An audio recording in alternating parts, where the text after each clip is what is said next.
All right, we are live, Jack. Can you hear me all right? I got you loud and clear. Thanks. Awesome. All right, well, we're going to give everybody a couple minutes to hop on real quick, but before we get started, we'll just introduce everybody. Looks like we've got a couple of people joining us on our Facebook and YouTube right now. So thanks everybody. We've been doing a webinar or two every week now, and really just trying to help our customers and our members get through this COVID crisis and help people build their business and really prep to get out of this and scale everything through the after we should start seeing everything pick up again. So looks like we've got a lot of people here now. So I'll go ahead and let Jack, if you'll introduce yourself. Just let everybody know who you are and what you do for Roddy's. Hi, everybody. I'm Jack Zagunis. I've talked to a lot of you guys on the phone, and I'm very happy to be on this webinar here with Mr. Roddy. I've worked for several years in the real estate world, both as a realtor and as a buyer for several large investment companies. And I really enjoyed my job. I got sent to many different training camps to learn how to be a better buyer. And I also got to memorize lots of scripts. I even have a BFA in acting from the University of Montana. So I felt like I was sort of geared towards sales and picked up on this stuff pretty well. So happy to share some of these tidbits with you. So was the BFA in acting, was that before or after you got into real estate? I was well before. I took 2 national tours as an actor and really enjoyed that. Met my wife in Colorado, settled down, and wasn't much acting work in Colorado, so transferred to sales, and then from sales to real estate. Here Awesome. we are. All right. Well, it's always applicable in the real estate world now. So, well, that's awesome. So, like I discussed a little earlier today, we've started this webinar series on dealing with the COVID crisis. This isn't necessarily only applicable to COVID, the kind of the COVID crisis and handling real estate investment during COVID, but definitely something that can be applied right now and after. So what we're going to talk about today is really once you've evaluated your leads, either the pre-foreclosure leads, post-bankruptcy leads, or even like unsold leads, some sort of distressed debt leads. We talked about last week, how to evaluate those and narrow that list down. So a lot of people start with a list of 1,000 or 2,000 leads every month. They'll spend a while narrowing that down. And what we're going to talk about today is once you've got that list narrowed down, how do we reach out to those potential customers or leads or something like that and get them to contact you? So, Jack, can you kind of talk us through your approach or your strategy for reaching out to leads?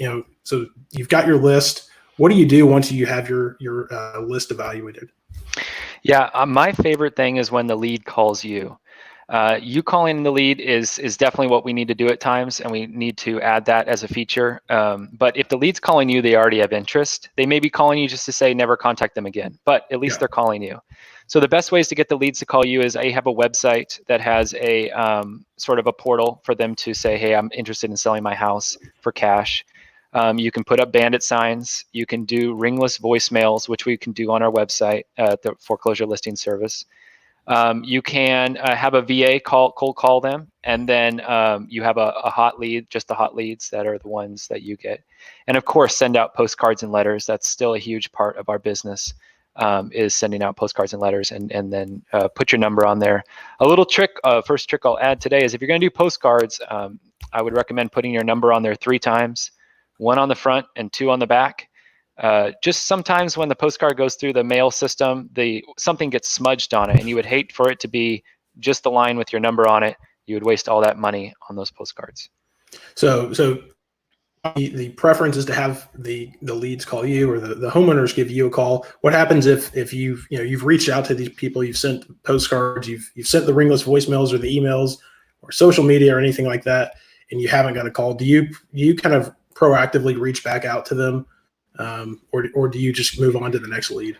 Yeah, no, absolutely. You need to be throwing something their way at least 8 times, in my opinion. 8 to 12 times is kind of the sweet spot where they feel they know you and they can trust you. And that's just for anything. That's not just for a distressed lead. That's also if you're a realtor trying to get for sale by owner to list with you or anything. So do not just send one piece of mail and then call it good. That's a waste of money. So make sure that you're doing it. It could be 3 pieces of mail, 2 ringless voicemails. It could be whatever combination you want, but try to get to that magic number of 8. 5 is good, 8's better. 12 is probably too much before they don't contact you, and you have to move on. Awesome. So let's just go through that list of those approaches again. So you've talked about postcards. What other approaches are you using? Well, right now I'm just working for you guys, so I'm not using any of it. All right. So before you were working with us, yeah, and when you were buying properties before the auction, you were primarily a buyer before the auction, right? Absolutely. Yeah. So all those ways I suggested, texting is great too. There's several text platforms out there. Anything that you're putting the ball in the seller's court to respond on their own time after they've thought about it and they think this is a good decision for them to call. On your media that you do, it's best to always have a place that they can click. And if you have a website, you should get a website. But if you don't, it's fine. But if they can see your website, it validates you even more. Yeah, and they may see a postcard and then go online and talk to you online. So you may not know it's your postcard that's getting them, but you think it's a web lead, but really it started out as your postcard. You just were smart and put a website on there. So. And when you're leaving voicemails, are you telling people, hey, go to my website? How are you telling people to get back in touch with you? Is it primarily a phone call, or is it a website or a VA or something like that?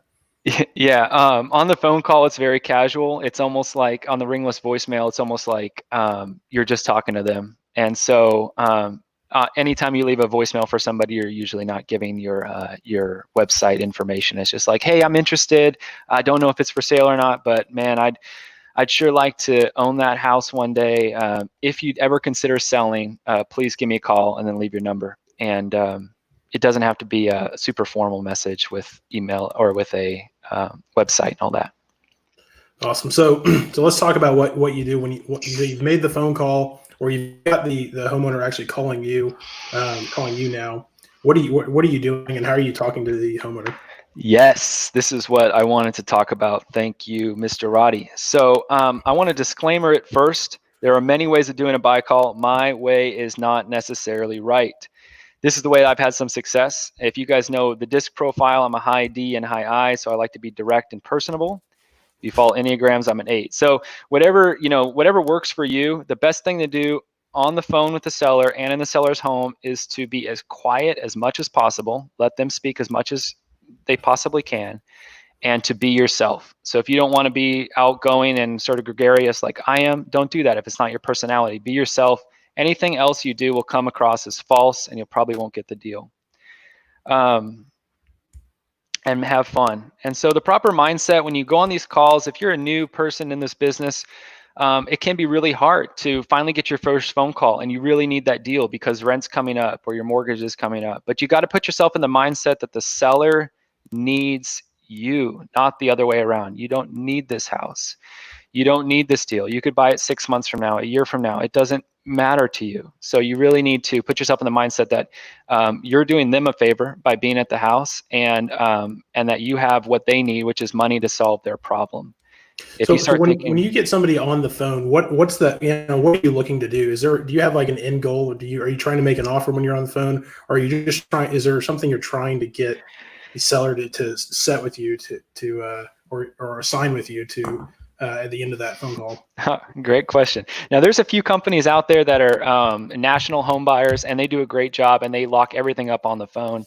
I don't know how to do that. I was never very good at that. I only have one goal on the phone, is to set an appointment. Okay. So that's all I'm trying to do. You enter this phone call with a more simple goal. It's not like you're getting on the phone call like hoping to work out the deals or the details of the deal.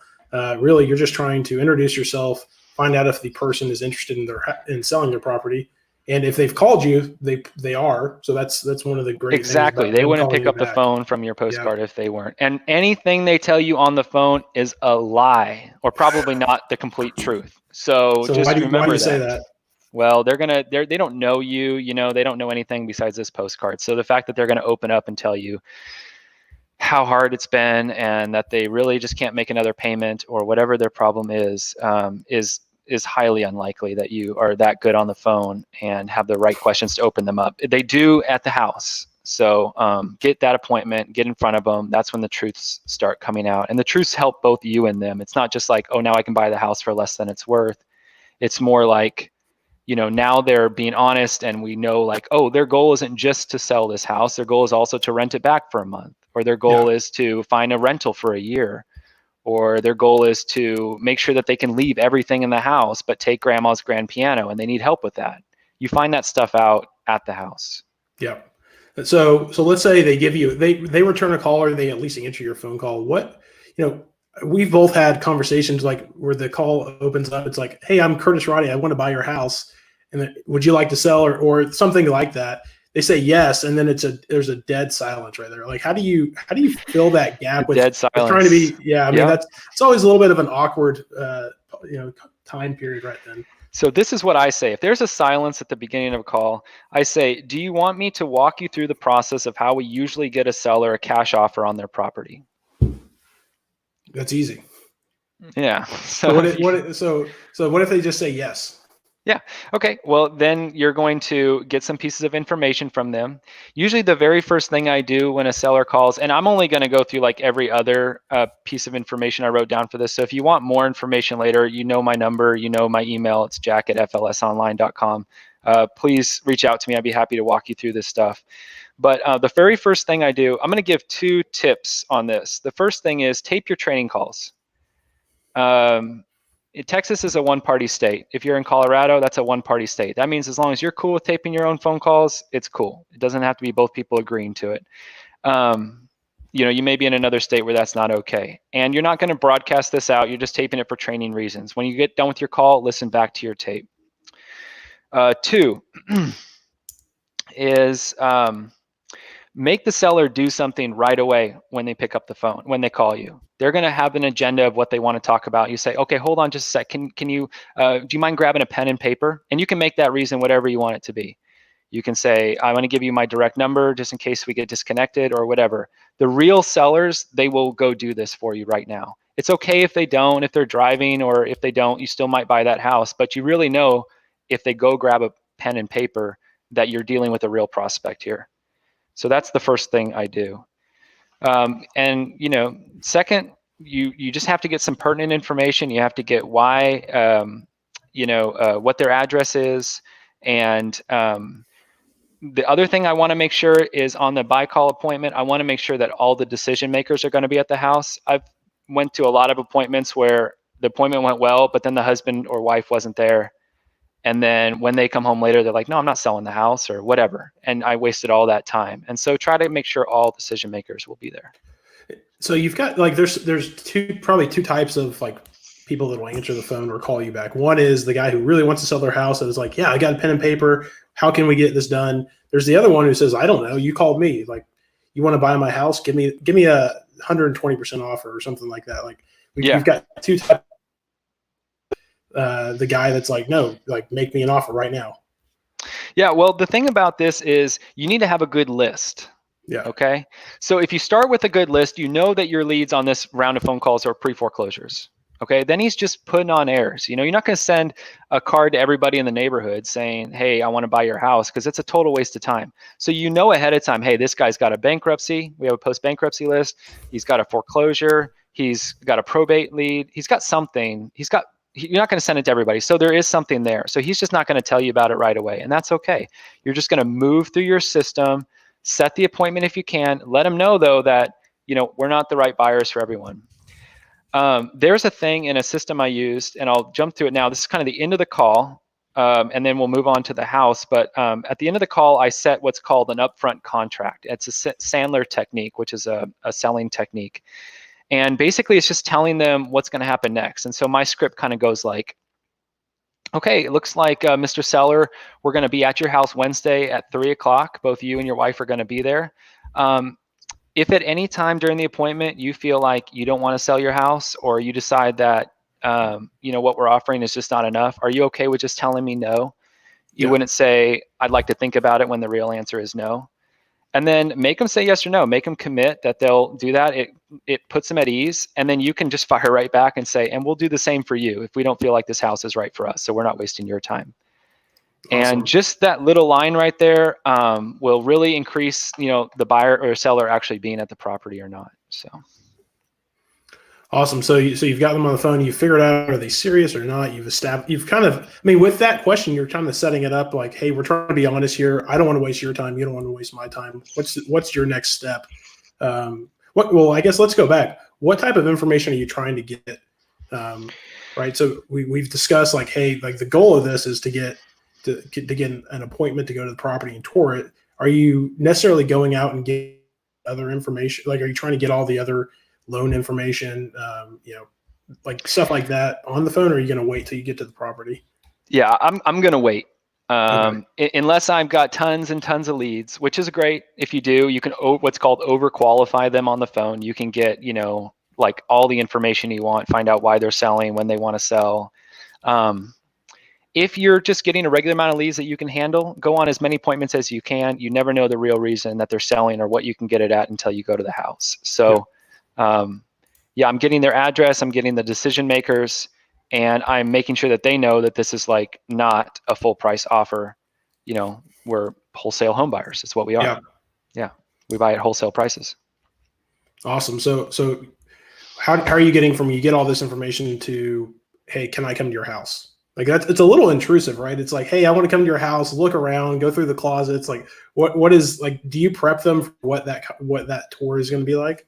Yeah, I say, when we get to the house, we're going to sit down and have a conversation to see if we'd be a good fit.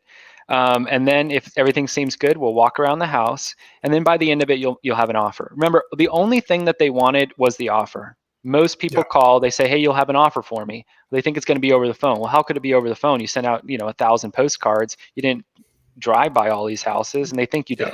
So they want the offer. That's the one card you're holding on to. Don't give them that offer until, as we will discuss in a few minutes, way later. But I think, I'm probably talking too much about the phone call, but phone call is important. I mean, but just the phone call can be one of the most nerve-wracking portions of this, like of the trying to get that contract signed. So, all right, so let's move on to the next part. So we've got the phone call, you've set the appointment.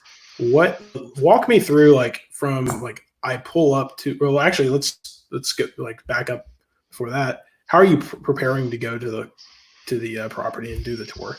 You need a CMA. You need to know what it's worth before you go out there. You can use a realtor who has MLS access, or you might as well be one. If you don't, padhawk.com, PADHAWK, allows you to search recent sales, and so you can find out what something's worth. You want something built in the last, or sold in the last 6 months, similar year built, similar square footage, and that is what your value will be. You can look at how long it sits on the market, and so you write that number down as your what the home is worth. You need to know that going into it. You need to know what your current status is for how much money you have. I mean, maybe you're flush with deals and you're only buying steals right now. So you need to know that. You need to know too if you got too few deals and you're willing to go a little bit higher, or if contractors are harder to get right now and you're not gonna be able to do a rehab for a while. So really go into it knowing the in value and going into it knowing roughly what you think you're going to offer. And then a very big key too is if you notice that, hey, this person called me from my internet lead, they got a VA loan 1 year ago, they owe 102% on this house, you may have to call off that appointment and be like, I don't think there's anything I can do to help you. Most houses you can help them out with something, but you need to know if it's complete waste of your time. Or if you look it up and you're like, oh, this is a mobile home in West Texas somewhere in a town I've never heard of. I'm not going there, So make sure it's something you want to own or wholesale out. Not that there's anything wrong with the mobile homes in town in the middle of nowhere, West Texas. There's less competition there, and there's always some money to be made on those deals. But yeah, and so I guess one question I have is like, if you're going to go through you've got the CMA, you've got what the property's worth, and then going into that, you should know hey, my max, price that I'm going to pay is going to be, $120,000. The property's worth $150,000. Are you going to go in with the pre-filled out contract? Are you going to go out with a couple of different offer, stuff like that, or do you just establish the deal while you're at the the appointment and then send an offer later? I would say that the deals that you're going to buy at a discount have little less to do about money and more to do about the emotion of the situation. And so you could offer someone $10,000 to $20,000, $30,000 more than another person, but if you don't tap into why they're really selling and get to the real reason, which is why we beat out, OfferPad and Open Door so many times, is because they're just doing it as a transaction. And we were buying it for less, but we knew, oh, okay, these people needed this, which they didn't even know about. So I do not bring a contract into the house. I might bring a notepad. I'm not talking numbers. When I go to the house, like my friend Steve, who buys a ton of houses in Austin, like he went on a buy call with me once, and all we did was just play with their dog for the first 10, 20 minutes and talk about dogs and cats and stuff like that. And so I'm not talking about the house. I mean, we'll get there eventually. And that doesn't work for every personality type, but most of them you want to do that. So, another tip too is if you can bring someone with you, husband, wife teams, son, mother teams, partner teams. Those are always more powerful at a property. They show a little more strength, and one of you can be like taking notes while the other person's being more personable. If you can do that, that's great. And I would say just be a little bit not okay. Dress for the neighborhood. If you're wearing a suit and a tie to a blue collar neighborhood, they may not trust you. If you're just too polished, it just may not go well for you. So be a little bit not okay. Maybe forget your pen and have to go back and get it, or just do something to put them at ease. That would be another tip of mine too. So, I mean, what's that conversation typically like? Obviously, you're not going to just walk right in there when they open the door. You open the door. Hey, nice to meet you. I'm Jack. How do you start off? Just I guess like you said, are you playing with their dogs? Or are you just small talk, or what is that like? Or are you getting right to business and say, hey, let me look around your house? No, definitely not right to business. And that may work for a very small percentage of the people, is to get right to business. You got to read the person well and see, hey, this person would benefit from me getting right to business. And but what I do is I say, hey, is it possible for us to sit down first and have a little conversation before we look around the house? If they're insistent upon you looking around the house, look around the house. Okay. Don't fight with them. Let the seller lead the start of the deal. Let them lead. But if they're a little bit like, what do I do? First, sit down, have a conversation. If you do have to go around the house, you're not going around the house with a tape measure and a camera. You're just going around and you're looking at personal items, establishing a rapport with the seller and getting to know them a little bit. You will go around a second time after you sit down and talk with them with a fine-tooth comb and figure out exactly what your offer would be based on, how much carpet it needs, how much everything. So yeah. So what are you talking about during that initial conversation? So this is I'm going to go on one more little rabbit trail here, but this is Okay. a curve that my friend Max, who's an awesome trainer, showed me, is one of my coaches. So it's a curve kind of like this. It's like a big U, and up the x-axis is how many homes you buy, and down the y-axis is your experience level. And so when you first start, you get a lot of deals, and it's because you don't know what the heck you're doing, and you're just figuring it out with the seller, and you're walking through this house and you're like, I don't know, like, what do you think we should do? And the seller's like, I don't know, aren't you the guy? I'm like, I think maybe we should offer 120,000. He's like, does that work? And you're just figuring it out with them, and you're buying houses, and it's great.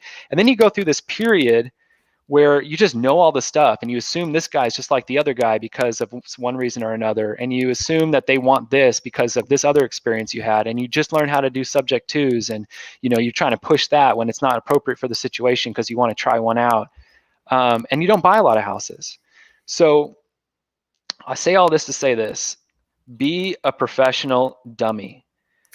You're a pro, but you really you need the seller to kind of meet you halfway and help out. So one thing I sit down is, the first thing you should always say is, can you walk me through why I'm here today? Now, you may have had a 30-minute conversation with them on the phone. They may have told you everything, all their grandkids' names, everything, every reason why they're selling. You still start here. Their story will change a little bit. So what if they say, I don't know, you called me, you wanted to buy my house? So if you're getting that confrontation right off the bat, that means you haven't developed any rapport. Yeah. People don't do that with people that they developed rapport with. And you do have to remember too that these are leads that you found from a certain source. So if you need to, if he's being confrontational, you can reveal your source. You can say, hey, look, I could be wrong about this, but public records may show that you're on the NED list. And again, if I'm wrong, I'm sorry, but a lot of times people on that list, they reach out to us because they need help. But it sounds like I'm here for a mistake. Should I go now? You should always ask it like a question, not like, all right, I'm gonna go. Like, should I leave? Because you'd be surprised. They'd be like, no, yeah, you're right. I didn't. So yeah, don't just go to every, yeah. But be prepared to walk away. If they're being a jerk to you, you don't deserve that. Just go. So how do you so now they've said, okay, or they might say, hey, my house was posted for foreclosure or something like that. I mean, what do what's your response? I mean, that's obviously a serious deal, right? Like I'm about to lose my house. I'm in a rush. I need to sell it really quick. Always be behind them on the pendulum. So here's the pendulum. Here's neutral. Here's, I don't really care if you buy my house. Here's, I want you to buy my house. Here's, get out of my house. And then here is, please buy my house right now. You never want to be ahead of them. So if they're like, I don't really want you here, be like, all right, I'm out.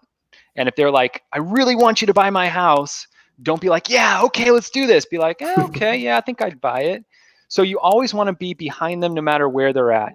If they're at neutral, which is kind of what you were saying, you called me, you will never buy a house from a neutral prospect. You need to push them off neutral. The way to do that is to get behind them, kind of like I was saying, like, well, it sounds like you don't need us. Yeah. That's another thing I say. It sounds like you don't need us, which is not a big deal. Not everybody uses us. We're not right for everybody. And that will push them off neutral, either being like, yes, we don't need you. Good, I'm out. Or no, we do. So yeah, so you want to get them off the neutral line. They have to, if they're not in any emotional pain of the situation, the sad thing is you kind of have to put them in pain, So if I walked through a house one time with my friend Travis, and this woman had just a terrible situation. Her insurance had canceled her because her house was so bad. She had squirrels living up in her soffit. There was feces all throughout the house. The house is so sad, and she's limping around that house. But she didn't seem to think that there was a single problem with any of that. She was perfectly fine, and we did not buy that house. And we couldn't get her to realize like this is a problem. We ended up calling her son. Her son's like, yes, I've talked to her. Like, we can't get her to realize like she can't be here. She's sick and there's feces everywhere. And so if they don't, and it could be like, it doesn't have to be that bad. I mean, it could be like, I've been to houses that were beautiful, and the person is just like, oh my gosh, this house is a mess. And you're just like, okay, I hope you don't see my house. So anyway, I would say that, yeah, a neutral prospect you can't work with. You have to push them one way or the other. Awesome. So what are we talking about when we're having this conversation? Okay, so what you need to find out is three things. You need to find out if there's any pain, which is defined as emotional compelling reasons for selling. If you find a little bit of pain, there's something in there, then you can move on to budget. What are they hoping to walk? You can always put it in questions. Just ask tons of questions. They should be speaking 20 to 30, or you should be speaking 20 to 30% of the time. So what are you hoping to walk away with? What do you need? And then question that. If you question something 3 times, if you ask 3 questions, you usually get to the real answer. So some of your questions could be, I wrote some down just so people could take some notes if they wanted. What do you mean? Why do you ask that? Is that going to be a deal breaker? Lots of just questions. Did that work? Can you tell me more about that? How long has it been a problem? Just tons of questions to get to the real answer. So if they say a super high number for how much they need, you can say something like, that's going to be a problem. What happens if you can't get that? You might even want to shoot your ballpark and say, good news, bad news. Good news is we can get you out of this house. You can pay off your credit card bill in full. The bad news is I can only get you $45,000 to $75,000. If you ever give a price or a ballpark like that, you need to stop talking. I've sat through some really long silences, and I have done I spelled the word pause in my head. I've counted my fingers and toes slowly, make sure I don't speak. They need that time to process. And if it lasts forever and you really do need to say something, you can say like, how does that sit with you? or what do you want to do? You don't need to emphasize the you. What do you want to do? Yeah. Yeah. So if I get a little bit of pain, if we're in the same general ballpark as far as price goes, or they might be able to stomach an offer at that price, even if it doesn't mean they'll take it, I have to find out decision. And decision basically means like, if everything looks right at the end of this appointment and the offer looks good, are you prepared to move forward today? Or is there something else? And then you find out, oh yeah, my aunt and I always discuss offers, or yeah, my husband is also the owner. I didn't tell you about him because we're getting divorced, and then you find out, okay, well, they can't make a decision today. So you get to choose, do I want to move forward and make this offer? Or do I want to say, you know what, let's just push pause on this until we can get your aunt here with you, or until, your husband can come too, because, we bring contracts with us, and, it's just such a competitive market that if something, or you can say whatever you want to say to delay the appointment. But if you don't have any pain, any budget, you're way off on that, and any and the decision makers are not there, then great. Or your decision process is not good for you. Like, oh, I don't have to sell till next spring. Well, our offer is going to be totally different next spring. So it's like, why am I here? Don't move forward. You don't need to do that tour of the house. You don't need to put together an offer. Don't waste another minute of your time. Put them in follow-up if you think it's appropriate. But that's where you can stop the appointment. And that only took you about 15 minutes, and you're back on your way to making money with someone who's a real prospect. Gotcha. So let's say they answer all your questions. They meet all your criteria.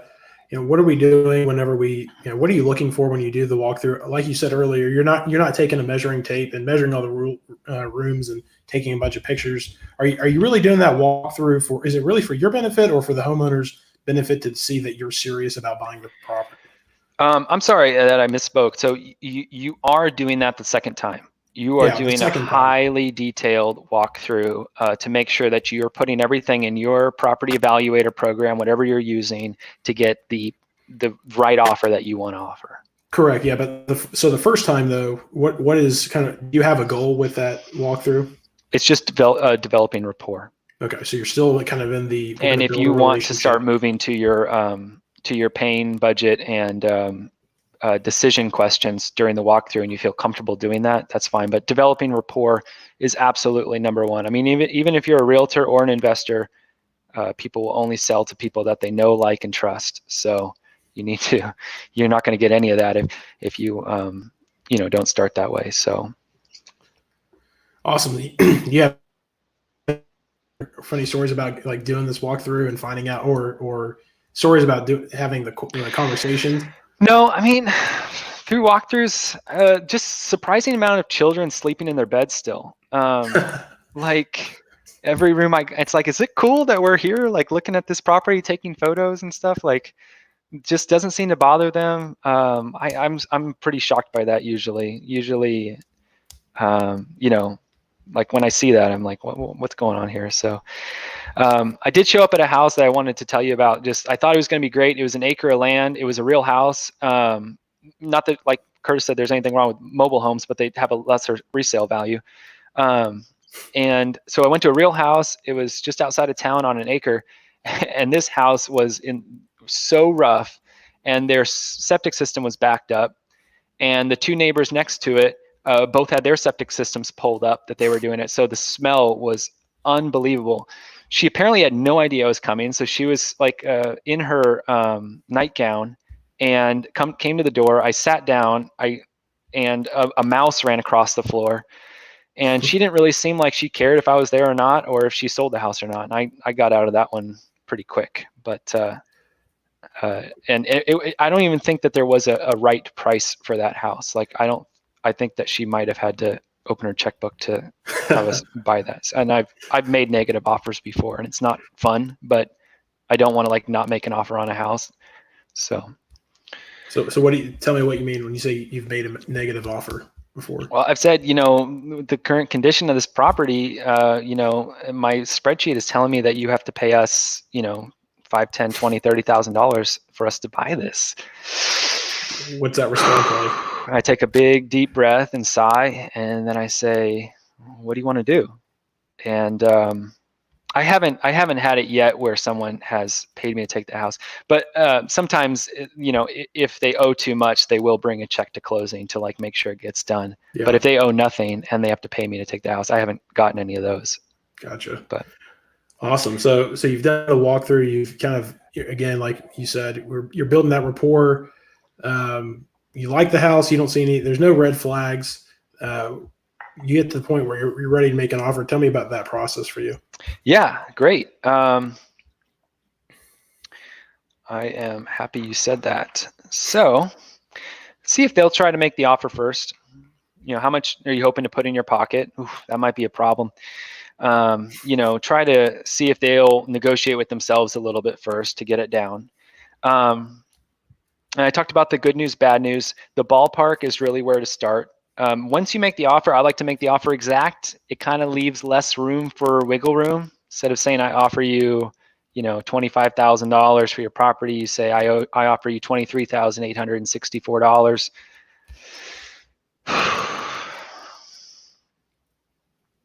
What if they say nothing? You just let it sit, man. Just Like that's a big bomb to drop. You just let it sit. I mean, I have you also want to be yourself too, a little bit. Like this woman immediately confronted me at this house and she said, so what's your offer? Her and her son were there. And I mean, this house had the rebar taken out of the foundation. And so it was curving in on itself, 1970 something build. It was rough shape. And I said, $300,000. I just threw that out there because it's my personality to say something like that. So it worked for me. And she laughed and laughed and laughed. And so did her son. It totally broke the ice. And then when I gave her offer was only like $22,500 and she took it. Wow. So anyway, clearly she knew you were joking when you offered that 300. Yeah. Well, I mean, yeah, you're in Dallas. I'm in Waco. So it's a different market. So, but to qualify me a bit, I have bought homes in Austin and Dallas too. So anyway, doing this. Awesome. All right. So you've given the offer. What's next? Yep. Make sure it's the exact number. And I would say, if they accept the offer, do a post sale. A post sale is when you say something after they sell it. So you would say, who, if they knew you made this deal, would be really upset? I've heard stories of other investors coming later, or there's like an aunt or something like that. There's always an aunt, and not always an aunt. There's an aunt sometimes. And then you say, well, what are you going to tell them? And then if they make some point, you can say, okay, well, do you think it's going to be a problem? Like, should we move through with this? Like, be the first one to initiate these things. Dave Ramsey talks a little bit about how he used to sell high-end homes, and he would say his people backing out of contracts went down like 30% if he just told them ahead of time, hey, you're going to wake up tomorrow at 3 o'clock in the morning, you're going to have sweaty palms, go back to sleep. It's normal. It's just called, buyer's remorse. And it's just because you made a big decision. So don't worry about it. So you just tell them ahead of time, ask them what's going to happen, tell them what's going to happen, and then stay in touch with them every week until it closes. You don't want them disappearing on you. Even though you have a contract, people do crazy things and get weird offers from other people. And I would just stay in touch with them. Don't just assume because you have a contract signed that it's done. If they told you ahead of time they don't want to make an offer or they don't want to make a deal that day, and you get to the end and you've done a great job and they're ready to sign, remind them of that. Be the bigger person. Just say, hey, at the beginning you said you were going to sleep on it. I totally respect that. Let's go ahead and do that. Now, if they're insistent and they're like, no, let's do this. I feel right about this. I feel comfortable. Then do it. Like, don't just be super weird and be like, no, I'm not going to buy this house today and do the really hard pull away. But remind them of that and be respectful of what they wanted to do. If they say no, or if they don't buy the house, remember ahead of time, you've done that question. I said, are you okay with just telling me no? You've given them that permission ahead of time on the buy call. You're also going to give it to them at the appointment too, at the very beginning. So ease them. So they'll be comfortable telling you no. Now you can say a couple things. You can say, okay, well, no problem. I totally understand it. We don't buy every house. Just out of curiosity, what was your number? What was your bottom line? Sometimes they'll tell you, and hey, it's only $2,000 more than you're offering. And you can be like, I don't know if I can do this, but you can do whatever thing you want when you're super excited because you're going to make $30,000. If the number is really high, or if they won't tell you, you can say, well, I know some other people, for us, we flip properties, so we have to buy it at a certain margin, but they rent them. And so if you like, I can let them know about it. What was your number? Just curious. Yeah. And since you've already given them your number, they may be more inclined to give you theirs. So those are some of the tips I would say there. And I've got more here, but we can kind of go over that later with people who call me up. Awesome. So, all right. So you've got the number, you've made the offer. Let's say they accept the offer. What's the, obviously inside you're super excited. How do you move on that really quickly? How quick, are you telling them later that night when you get home to confirm, or are you letting them kind of make the next move there? I would say always have a way for them to sign an offer right there at the table. Okay. And again, it's another question. They're like, okay, Jack, we like you, we trust you. I think that this is going to work for us. We're able to pay off our loan and get another place. Let's do it. And then you just ask him, I got a contract in my car. Should I go grab it? And you should have a contract in your. And I know a lot of things digital. You may be able to do it now on an iPad. So yeah, you write up the offer, have them sign everything. You take it to your title company and follow up with them every week until closing. Awesome. Yeah. So you're excited. They're excited. Everyone's going to make some money on this. Yeah. Everybody wins when you buy a home before foreclosure. Trust me, the bank wins. They don't have an asset on their REO list. The homeowner wins. They don't have a foreclosure. You get a property at a discount. It's a win-win-win. You just have to kind of remove that veil of the salesman and the, being sold to. Nobody wants to be sold to, but everybody likes to buy. So remember, the homeowner is the one selling you their home. You're not there like to buy it necessarily. So if it's okay with you, Curtis, I'll talk about some of the books and classes. Yeah. That I think I would recommend. And I'm not getting endorsements, and neither is Mr. Roddy on any of this stuff, but a couple good books out there. You guys have probably all heard of some of the big ones, of course, and I won't talk about those, but there's some other ones that maybe aren't as big called Never Split the Difference. That's a terrific book. And Pitch Anything, wonderful books. My friend Travis had me read, and they are entertaining, and they have some good tips. Classes and training. If you do nothing, you will get the same results. So improve your strengths and manage your weaknesses. So 2 training classes that I'd recommend is the Sandler training. Sandler training, they do courses all over the U.S. They have some great techniques. John Martinez, I haven't taken his, but I've heard from a lot of really good investors that he does a really good one called Sales Boot Camp with scripts, and he has the best follow-up text messages out there for getting your phone to ring again from past leads. I mean, they're really well worded, and I've used them a lot for some success.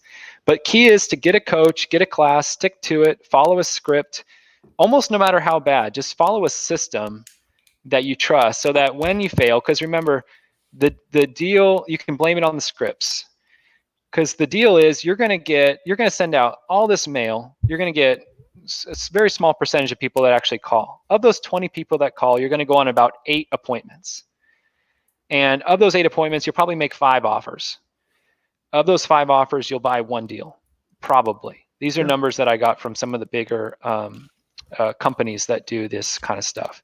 And of that 1 deal, you get only 1 out of 3 of those will sell you their home at the appointment. The other 2 out of 3 will be in follow-up. So you've got to identify 60 different properties before you get before you actually close that first deal, is what you're saying. At the house. At the house. Yeah, you should buy 3 on 60 phone calls. Gotcha. So if you get a no, it's okay, just move on. Make sure you have enough volume coming in to do these numbers. And I know these numbers seem like you send out 1 letter, you should get the house, but you really do have to, it's a numbers game. You really do have to pump your numbers up and make sure that you're sending out enough mail and doing enough follow-up. So we got a question coming through our Facebook comments, and just asking how do you get what's the best way to get phone numbers? Obviously, we've talked about it on previous podcasts or webinars, but in your experience, what's the best way to get phone numbers? Yeah, absolutely. So thank you so much. Venta Properties. That's cool. Venta. No, it's more than that. Anyway, I'm not going to say it. Okay, so multi-part answer. So the phone numbers of the sellers that you want to get, the probably the best system out there is super expensive, and we talked about it in the last podcast or in the last webinar. So if you haven't seen that, go on our Facebook page and please watch it. It's from last week, and Aaron and Curtis talked a lot about how to get the phone to ring in the first place. So the number one system out there is probably TLO. TLO is they make you like verify your business address, and I don't think you're even supposed to use it for real estate. I could be wrong, but it's really expensive, and you're not really even supposed. It's for, I think, I don't know what it's for. I don't remember what it's for on the spot. But we have a way of getting phone numbers. If you have a pre-foreclosure list, you can now go on prophawk.com, PROPHAWK.com.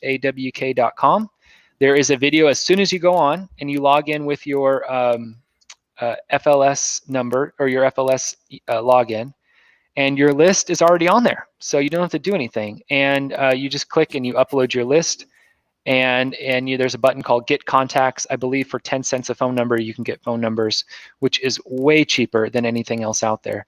The question is, what's the validity of those numbers? It'll probably get 80% of the numbers, and probably about 80% will be correct. Gotcha. I would say too that the best way to get a good contact number is through door knocking. If the person doesn't answer the phone, you go to the neighbors and you say, hey, do you know this person? And a lot of times they'll give you a real number, or you can Google search them, and they may have a massage business or a pottery business where they have their number online, and you can call them from that number. So, and we've talked again before about, you've got the phone number. You can get the phone number from PropHawk. You can also go to prophawk.com and get the send ringless voicemails to your lead list. Any other ideas on like, let's say you didn't want to send ringless voicemails? Are there any auto dialers that you used or anything like that to make phone calls? I mean, yeah, I can give out names. I didn't really care for any of them that much. There's Call Tools. There's Mojo Dialer, of course, and the other one was super bad. I'm glad I can't remember it. But yeah, you definitely want to invest in a dialer because if you're going to be making that many calls, and look out there too for VA services. I mean, the VAs can do a lot of that work for you for not very much money, and then that way you're out there actually belly to belly with sellers instead of calling numbers and all day long. All right, so we got another question. That's probably be our last question. We went over a little bit on time, but Bill asked us, what you talked earlier about, where you can go and get CMAs. What were you talking about there? Yeah, so there's 3 ways to do a CMA, in my opinion. One is the MLS, which is going to be the best way to do it. 2 is a site that has MLS data, which is padhawk.com, PADHAWK. And if you don't have any of that, you can use Zillow in some respects to basically say, show me all the sold homes in this area. And sometimes if you hover over the dot on the map, it'll tell you what it's sold for. I mean, Texas is a non-disclosure state, so they're not supposed to say anything, but there's ways of figuring it out. And then, you can use the active listings on Zillow, but you're gonna need enough information to realize that some are overpriced and not. And our next webinar will actually be, or next week we'll have a webinar where we discuss how to evaluate properties and come up with kind of what that CMA should look like. So we had Kelly asked us, can you repeat the name of the company for phone numbers? It's PropHawk, right, Jack? Yeah, PropHawk, PROPHAWK. It's also called Roddy's Portfolio Builder. Yep. If that was the one you were talking about, if you were also talking about TLO, like turtles love oysters. I'm not in the military. I don't know what the actual call signs are for those letters. I don't have turtles that on. Turtles love oysters. Okay. TLO is probably the biggest and most detailed one out there, but very hard to get into and very expensive. But if you're a major company, you may want to invest in that because you batch, your 10,000 leads over there all at once, and then they give you 8 possible numbers for each one. then you can get those all to your VA and have them start calling. Awesome. So, and if anybody has questions after the podcast airs or just wants to get in contact with you, what's the best way for them to contact you? Yeah, I'm on the chat. I'm the guy who responds on the chat on foreclosure.info. That's the number 4, the word closure.info. My email is jack@flsonline.com. And those are the 2 ways that you can get a hold of me. If any of this was helpful for you, it was really helpful for me to write it out because I had forgotten most of the things that I just mentioned to you just now, and it's a good refresher. So thank you. Yeah, that's awesome. Well, Jack, thanks for hopping on, and we'll talk to you soon. Okay, thanks, Curtis. All right, thanks everybody. Bye.